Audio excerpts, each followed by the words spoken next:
Assalamualaikum warahmatullahi wabarakatuh. Untuk anak-anak kelas 12, kali ini Bu Indah akan sharing dengan alumni kita yang lulus tahun 2018.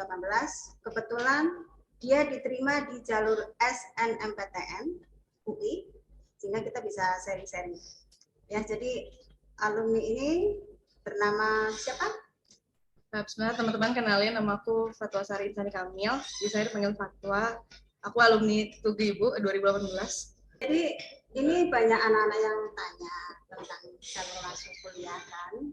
Kalau bicara teori kan anak-anak sebetulnya ada materinya, tapi alangkah lebih afdolnya kita langsung panggil anak-anak yang nanti diterima SNMPTN, SBM, Mandiri dengan berbagai macam jurusan, supaya kalian tahu bahwa kok saya bisa masuk karena ini prosesnya ini, ya. Oke, Linda pertama nanya ke Fatwa.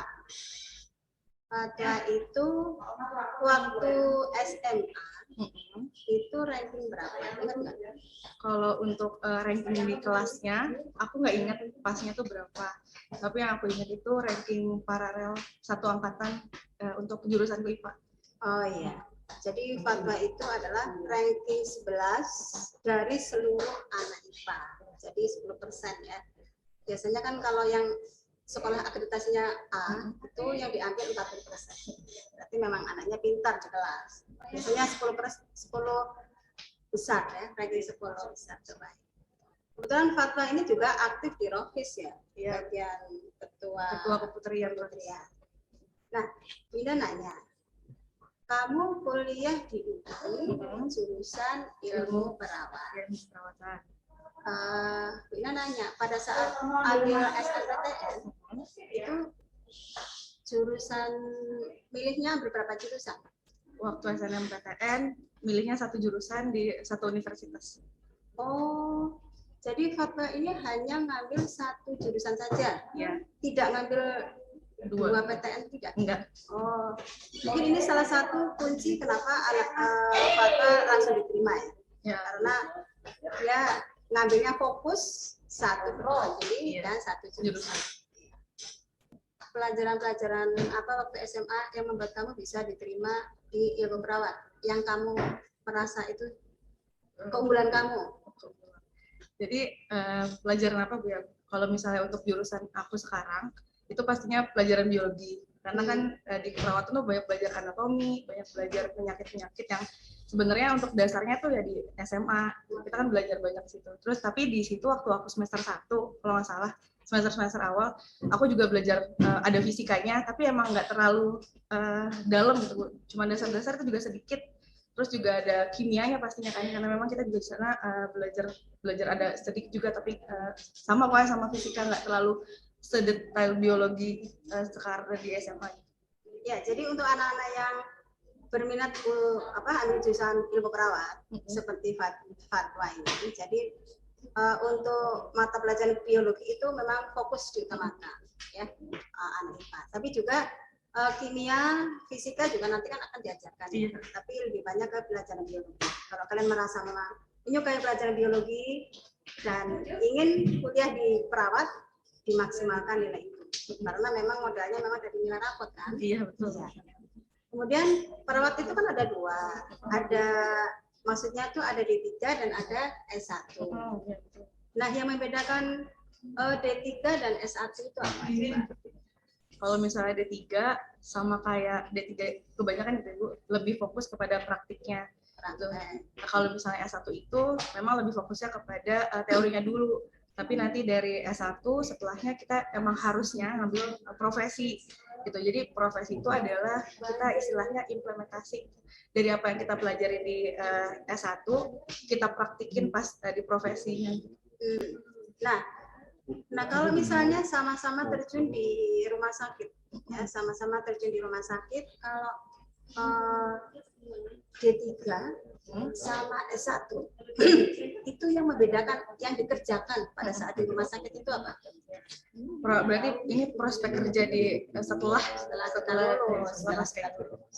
Jadi kalau misalnya D3 memang mereka itu bisa langsung terjun ke rumah sakit gitu ya Bu, yang paling umum.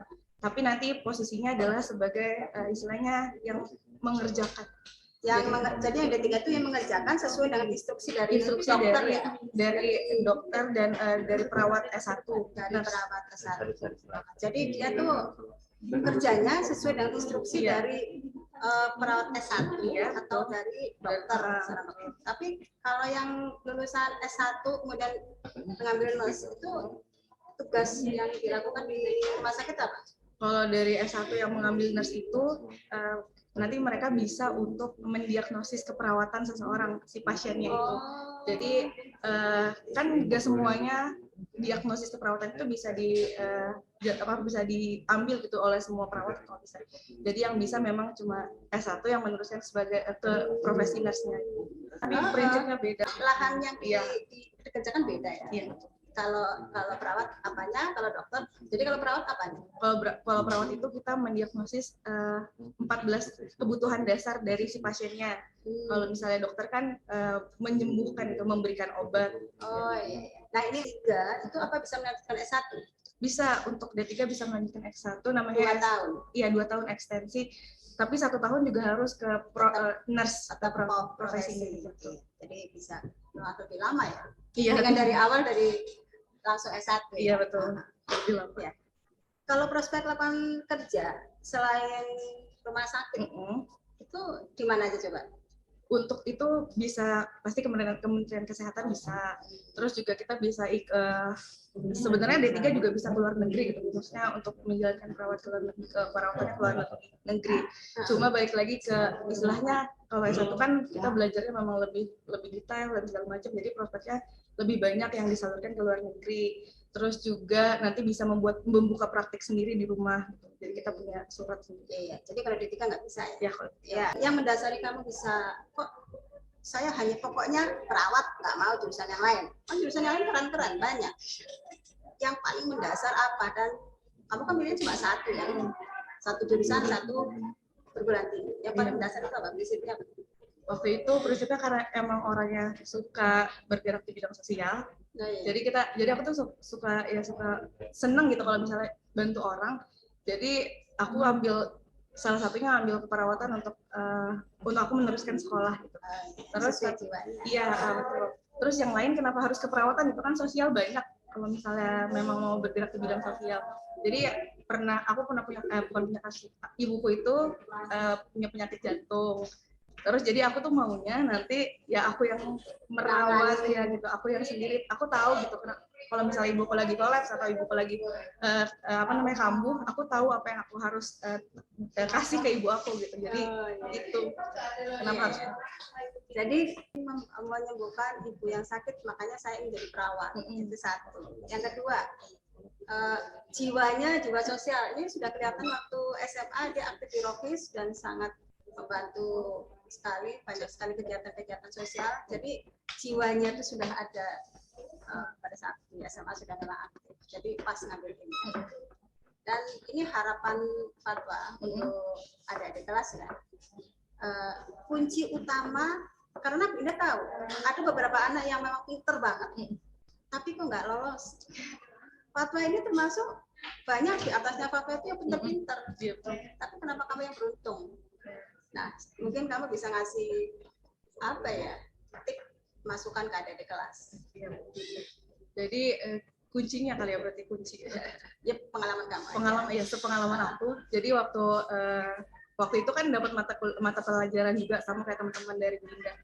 Itu tuh dapatnya pas kelas 8, kelas 11. Jadi Bunda tuh masuk ngasih materi untuk nanti setelah SMA itu ada kuliah dan bisa masuk ke PTN dari beberapa jalur, salah satunya SNM. Jadi dari situ tuh aku udah nanya ke ibu sama ke ayah aku gitu, kira-kira aku nanti mau masuk jurusan ini, kira-kira boleh apa enggak. Terus katanya ya udah nggak apa-apa, jalanin aja. Berarti yang pertama tuh adalah kalau disimpulkan adalah ridho dari orang tua. Nah, terus yang kedua memang tadi niatnya. Jadi karena aku tuh mikirnya karena oh ya udah keperawatan itu adalah salah satu hal yang memang aku suka. Dan mungkin aja kalau misalnya aku di sana aku bisa bantu banyak orang gitu. Dan itu kan jadi salah satu hal yang tadi aku suka ya. Jadi aku ngambilnya ya udah sesuai dengan apa yang aku pengen dan sesuai dengan apa yang menurutku ini baik. Oh iya. Dan kamu memang fokusnya ke, jadi apa tadi? Fokusnya ke rapot ya? Iya betul. Nggak sampai ke tes kan? Informasi yang diberikan oleh sekolah, oleh Mindah tentang jalur-jalur masuk, dia fokus hanya apa tadi? Memaksimalkan dinilai. Iya betul. Misalnya contohnya ketika dia ngikutin pelajaran jurusan, berusaha untuk aktif, ya kan, menunjukkan keseriusannya, sehingga memang tidak hanya usaha ulangan saja, tapi menunjukkan aktivasinya, hasil pelajaran juga bagus. Ya, alhamdulillah betul. Karena aku tuh mikirnya SBM itu menurutku susah gitu, dan kita kan harus mikir banyak hal, bukan cuma matematika, bukan cuma fisika, bukan cuma biologi gitu ya. Tapi kita harus mikir ada matematika dasarnya, ada matematika segalanya gitu. Jadi pecah-pecah gitu kan Bu.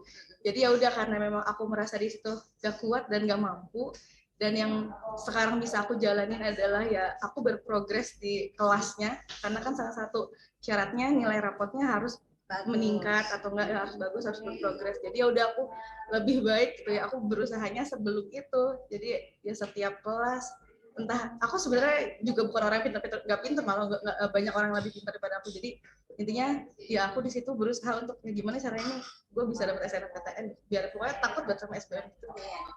Memang kepengen masuk SNMPTN itu di program dari kelas 2. Ketika ada materi tentang sosialisasi PTN, dia mempersiapkan nilai itu dari kelas 2. Jadi nanti kelas 3, kalau dia harus belajar SBM, otomatis kan pikiran banyak apa ya, tambahan beban pelajaran kan, karena terus SBM kan bersaing dengan Indonesia.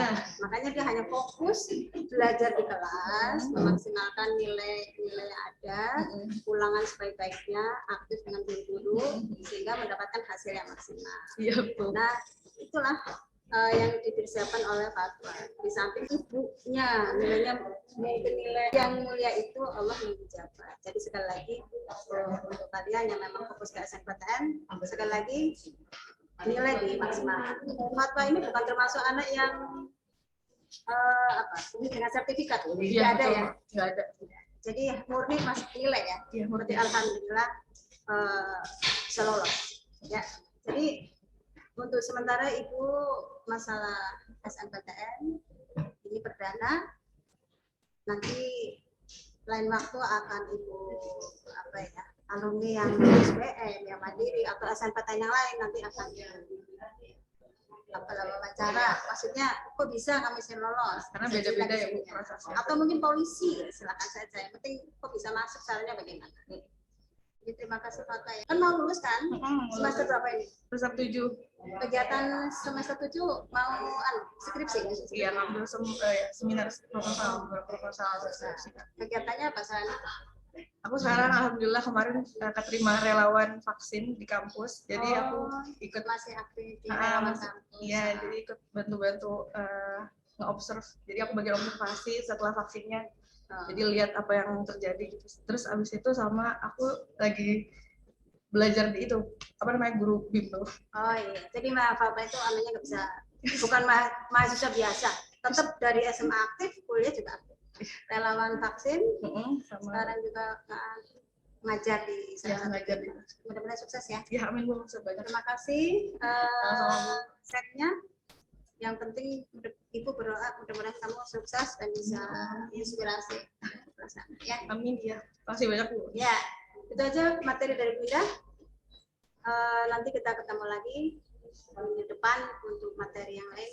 Saja kita sharing dengan beberapa alumni yang mungkin yang sudah selesai, yang sudah sukses, ya buat kalian. Itu aja materi dengan konseling kelas 12. Assalamualaikum warahmatullahi wabarakatuh.